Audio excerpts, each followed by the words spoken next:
2025년 1월 20일 그날을 기억하시나요? 전 세계가 숨을 죽이고 지켜봤던 그 순간을요. 도널드 트럼프가 다시 미국 대통령이 되었습니다. 4년 만에 놀라운 폭기였어요. 그런데 여러분, 이게 단순히 미국만의 이야기일까요? 절대 아닙니다. 지금 이 순간에도 트럼프의 한마디 한마디가 전 세계를 뒤흔들고 있어요. 유럽은 불안해하고 중국은 긴장하고 러시아는 웃고 있어요. 왜 한 사람의 폭기가 이렇게 전 세계를 바꿔놓고 있을까요? 그리고 우리는 앞으로 어떤 세상을 살게 될까요? 오늘 이 영상 끝까지 보시면 여러분은 지금 세계에서 일어나고 있는 거대한 변화의 진짜 의미를 깨닫게 될 거예요. 정말 충격적인 이야기들이 기다리고 있으니까 끝까지 함께 해주세요. 2024년 11월 미국 대선이 있었어요. 많은 사람들이 예상했던 것과는 완전히 다른 결과가 나왔죠. 트럼프 대 해리스. 이 대결에서 트럼프가 이겼어요. 그것도 생각보다 큰 차이로요. 선거 당일 밤 전 세계 뉴스들이 똑같은 제목을 달았어요. 트럼프 화려한 복귀. 미국 다시 트럼프를 선택하다. 그런데 정말 신기한 건 왜 미국 사람들이 다시 트럼프를 선택했을까요? 첫 번째 이유는 경제였어요. 2021년부터 2024년까지 미국은 물가가 너무 많이 올랐어요. 햄버거 하나가 15달러, 우리 돈으로 2만 원이 넘었어요. 미국 사람들은 이전이 더 나았다고 생각하기 시작했어요. 두 번째는 국경 문제였어요. 멕시코에서 너무 많은 사람들이 미국으로 들어왔어요. 미국 사람들은 우리 일자리를 누가 가져가는 거야? 라고 걱정했어요. 세 번째는 세계 정치였어요. 우크라이나 전쟁, 중동 문제. 미국 사람들은 왜 우리가 남의 나라 문제에 돈을 써야 해? 라고 생각했어요. 그래서 트럼프가 미국을 다시 위대하게 라고 외쳤을 때 많은 사람들이 맞아, 그래 라고 대답한 거예요. 선거 결과가 나온 후 전 세계 지도자들의 반응이 정말 재미있었어요. 어떤 나라는 축하했고 어떤 나라는 걱정했어요. 그리고 어떤 나라는 무서워했어요. 2025년 1월 20일 트럼프가 대통령이 된 후 지금까지 약 5개월이 지났어요. 그동안 세계는 정말 많이 바뀌었어요. 첫 번째 변화는 나토예요. 나토는 미국과 유럽 나라들이 함께 만든 군사 동맹이에요. 한 나라가 공격받으면 모두가 함께 싸운다는 약속이죠. 그런데 트럼프는 돈 안 내는 나라들은 우리가 도와주지 않겠다고 말했어요. 유럽 나라들이 방위비를 적게 낸다고 화가 난 거예요. 독일의 총리는 급하게 미국에 전화를 걸었어요. 우리가 더 낼게요. 라고 말이에요. 프랑스도 이탈리아도 마찬가지였어요. 두 번째 변화는 중국과의 관계예요. 트럼프는 중국 제품에 더 많은 세금을 붙이기 시작했어요. 중국에서 만든 스마트폰이나 옷이 미국에서 더 비싸졌어요. 중국은 어떻게 했을까요? 중국도 미국 제품에 세금을 더 붙였어요. 미국에서 만든 자동차나 비행기가 중국에서 더 비싸진 거예요. 이걸 무역 전쟁이라고 해요. 마치 두 나라가 누가 더 센지 보자 라고 겨루는 것 같아요. 세 번째 변화는 국경이에요. 트럼프는 멕시코와의 국경에 더 높은 벽을 세우겠다고 했어요. 그리고 불법으로 미국에 들어온 사람들을 더 많이 내보내기 시작했어요. 이 때문에 멕시코뿐만 아니라 남미 전체가 걱정하고 있어요. 네 번째 변화는 기후 문제예요. 트럼프는 지구온난화보다 미국 경제가 더 중요하다고 생각해요. 그래서 파리기후 협약에서 다시 나가겠다고 했어요. 전 세계 환경 전문가들이 이러면 안 된다 고 걱정하고 있어요. 트럼프가 다시 대통령이 되자 신기한 일이 일어났어요. 전 세계에서 트럼프와 비슷한 생각을 가진 정치인들이 인기를 얻기 시작한 거예요. 유럽에서는 우리나라 우선 이라고 외치는 정치인들이 선거에서 이기고 있어요. 이탈리아, 네덜란드, 독일에서도 외국인들이 너무 많이 들어온다. 우리가 왜 다른 나라를 도와야 해? 라고 말하는 사람들이 늘어나고 있어요. 남미에서도 마찬가지예요. 브라질, 아르헨티나에서 우리나라가 최고야 라고 말하는 대통령들이 나타나고 있어요. 아시아도 예외가 아니에요. 여러 나라에서 우리는 우리 힘으로 살겠다고 말하는 정치인들이 인기를 얻고 있어요. 이런 현상을 포퓰리즘이라고 해요. 포퓰리즘은 일반 사람들의 마음을 사로잡는 정치라는 뜻이에요. 복잡한 설명보다는 우리가 최고야, 외국은 나쁘고 우리는 좋아 같은 간단하고 강한 메시지를 사용해요. 왜 이런 일이 일어나고 있을까요? 첫 번째 이유는 경제적 어려움이에요. 코로나19가 끝난 후에도 물가는 계속 올랐어요. 사람들은 생활이 어려워졌어요. 그래서 누군가 탓을 하고 싶어 해요. 두 번째 이유는 세계화에 대한 피로감이에요. 세계화는 전 세계가 하나처럼 연결되는 것을 말해요. 하지만 사람들은 너무 복잡해졌다. 우리 문화가 사라지고 있다고 느끼기 시작했어요. 세 번째 이유는 SNS예요. 페이스북, 트위터, 틱톡에서는 복잡한 설명보다 짧고 강한 메시지가 더 인기를 얻어요. 우리가 최고. 같은 메시지가 더 많이 퍼지는 거예요. 트럼프는 이런 분위기를 정말 잘 이용했어요. 그래서 다른 나라 정치인들도 트럼프를 따라하고 있는 거예요. 트럼프가 다시 대통령이 되면서 국제기구들이 큰 어려움을 겪고 있어요. 국제기구가 뭔지 아시나요? UN, 세계보건기구, 세계무역기구 같은 곳들이에요. 전 세계 나라들이 함께 모여서 문제를 해결하는 조직들이죠. 트럼프는 이런 조직들을 별로 좋아하지 않아요. 왜 우리가 다른 나라들과 맞춰야 해? 우리 마음대로 하면 안 돼? 라고 생각하거든요. UN에서는 지금 큰 혼란이 일어나고 있어요. 미국이 UN에 내는 돈을 줄이겠다고 했거든요. UN 예산의 22%를 미국이 내고 있는데 이 돈이 줄어들면 UN이 제대로 일을 할 수 없어요. WHO는 더 심각해요. 코로나19 때 트럼프는 WHO가 중국 편을 든다고 생각했어요. 그래서 WHO에서 나가겠다고 했다가 바이든이 대통령이 되면서 다시 들어갔어요. 하지만 트럼프가 다시 대통령이 되면서 WHO와의 관계가 또 나빠지고 있어요. 기후변화 문제도 마찬가지예요.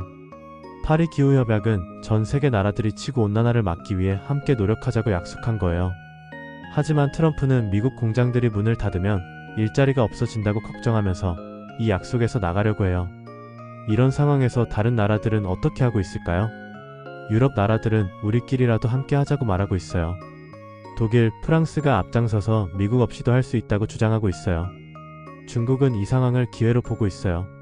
미국이 빠진 자리를 우리가 채우겠다고 말하면서 아프리카나 남미 나라들과 더 가까워지려고 해요.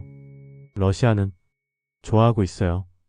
미국과 유럽이 싸우면 러시아에게는 좋은 일이니까요. 트럼프가 다시 대통령이 되면서 세계 경제에도 큰 변화가 일어나고 있어요. 가장 큰 변화는 무역 전쟁이에요. 무역은 나라끼리 물건을 사고 파는 것을 말해요. 예를 들어 중국에서 만든 스마트폰을 미국에서 사거나 미국에서 만든 비행기를 중국에서 사는 거죠. 그런데 트럼프는 중국 물건에 세금을 더 붙이겠다고 했어요. 관세라고 하는 세금을 높인 거예요. 그러면 중국 물건이 미국에서 더 비싸져요. 왜 이런 일을 할까요? 트럼프는 중국이 너무 많은 돈을 벌고 있다, 미국 회사들이 손해를 보고 있다고 생각해요. 그래서 중국 물건을 비싸게 만들어서 미국 사람들이 미국 물건을 더 많이 사게 하려는 거예요. 중국도 가만히 있지 않아요. 미국 물건에도 세금을 더 붙이고 있어요. 미국에서 만든 자동차, 비행기, 농산물이 중국에서 더 비싸졌어요. 이런 무역 전쟁 때문에 전 세계 물가가 올라가고 있어요. 우리나라에서도 스마트폰이나 자동차 가격이 올랐어요. 하지만 더 큰 문제는 공급망이에요. 공급망이 뭔지 아시나요? 하나의 제품을 만들기 위해 여러 나라가 협력하는 시스템이에요. 예를 들어 아이폰을 만들 때를 생각해보세요.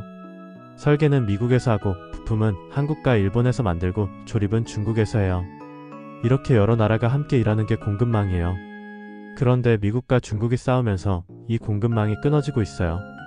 미국 회사들은 중국에서 만들지 말고 다른 나라에서 만들자고 말하고 있어요.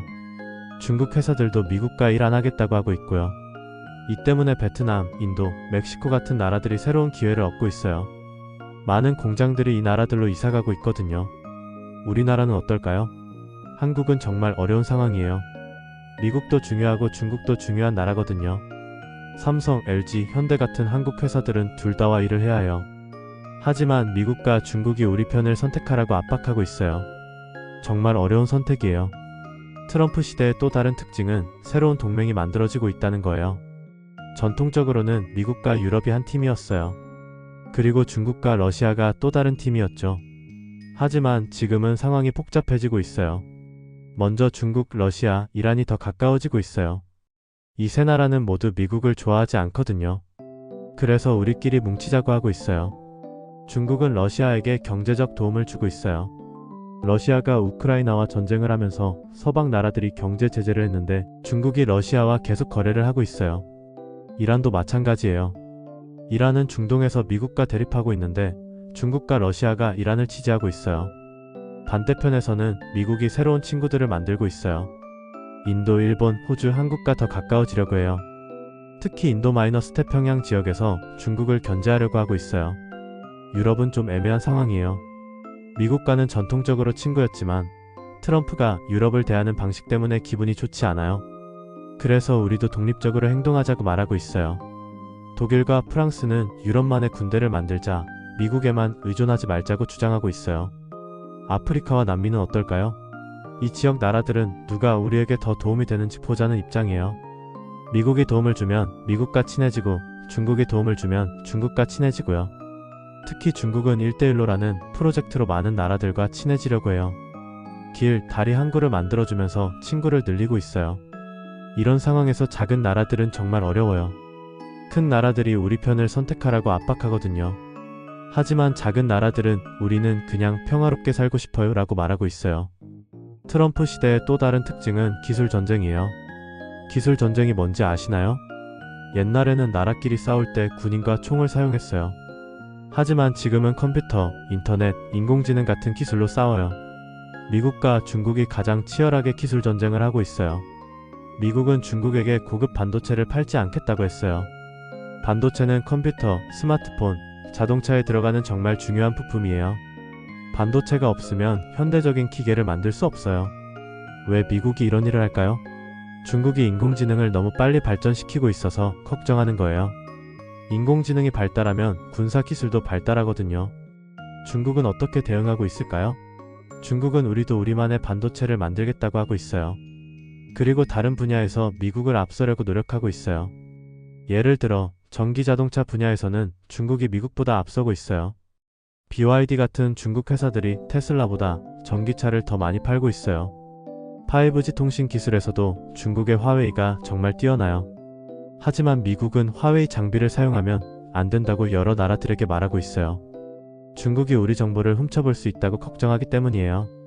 이런 기술 전쟁 때문에 전 세계가 둘로 나뉘고 있어요. 어떤 나라는 미국 기술을 사용하고 어떤 나라는 중국 기술을 사용해요. 마치 세상에 두 개의 인터넷이 있는 것 같아요. 우리나라는 또 어려운 상황이에요. 삼성과 SK하이닉스는 세계 최고의 반도체 회사예요. 하지만 미국은 중국에 반도체 팔지 말라고 하고 중국은 우리도 너희 반도체가 필요하다고 해요.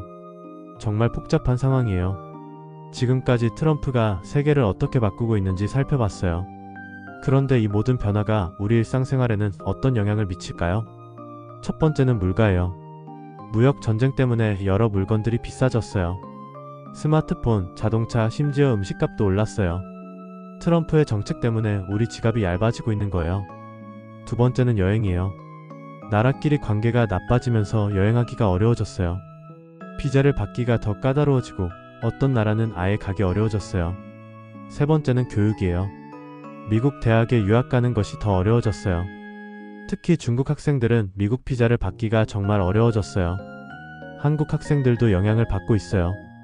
네 번째는 취업이에요. 글로벌 기업들이 사업을 축소하거나 다른 나라로 이전하면서 일자리가 줄어들고 있어요. 특히 무역이나 국제 업무를 하는 회사들이 어려움을 겪고 있어요. 다섯 번째는 환경이에요. 기후변화 대응이 늦어지면서 우리가 사는 지구 환경이 더 나빠질 수 있어요. 더운 여름, 추운 겨울, 이상한 날씨가 더 자주 일어날 수 있어요. 하지만 모든 것이 나쁜 건 아니에요. 좋은 변화도 있어요. 한국 같은 중간 규모 나라들이 새로운 기회를 얻고 있어요. 미국과 중국이 싸우는 동안 한국 기업들이 다른 시장에서 기회를 찾고 있거든요. 예를 들어 삼성과 LG는 인도나 동남아시아에서 더 많은 사업을 하고 있어요. K-팝과 한국 드라마도 전 세계에서 더 인기를 얻고 있고요. 또한 각 나라가 자립하려고 노력하면서 새로운 기술이 빨리 발전하고 있어요. 전기차, 재생에너지, 인공지능 분야에서 혁신이 일어나고 있어요. 결국 트럼프가 만든 세계는 기회와 위험이 함께 있는 세계예요. 우리가 얼마나 잘 적응하느냐에 따라 결과가 달라질 거예요. 여러분, 지금까지 트럼프의 폭기가 세계를 어떻게 바꾸고 있는지 살펴봤어요. 정말 많은 변화가 일어나고 있죠? 어떤 변화는 좋고 어떤 변화는 걱정스러워요. 그런데 여기서 중요한 질문이 있어요. 우리는 이런 세상에서 어떻게 살아야 할까요? 첫 번째로 우리는 세계 뉴스에 더 관심을 가져야 해요. 다른 나라에서 일어나는 일이 우리 생활에 직접 영향을 미치거든요. 트럼프가 중국에 관세를 붙이면 우리가 사는 스마트폰 가격이 올라가요. 두 번째로 우리는 더 유연해져야 해요. 세상이 빨리 바뀌고 있으니까 우리도 빨리 적응해야 해요. 새로운 기술을 배우고 새로운 언어를 익히고 새로운 문화를 이해해야 해요. 세 번째로, 우리는 평화를 사랑하는 마음을 가져야 해요. 나라끼리 싸우는 것을 보면서 전쟁은 나쁘다, 평화가 최고다라는 생각을 가져야 해요. 네 번째로, 환경을 생각해야 해요. 정치인들이 환경보다 경제를 우선시할 때가 많지만 우리는 지구를 지켜야 해요. 작은 실천부터 시작해서 재활용하고 에너지를 절약하고 친환경 제품을 선택하는 것이 중요해요. 다섯 번째로, 우리는 서로 다른 의견을 존중해야 해요. 트럼프를 좋아하는 사람도 있고 싫어하는 사람도 있어요. 그런데 중요한 것은 서로의 생각을 이해하려고 노력하는 거예요. 대화를 통해 문제를 해결하는 것이 최고의 방법이에요.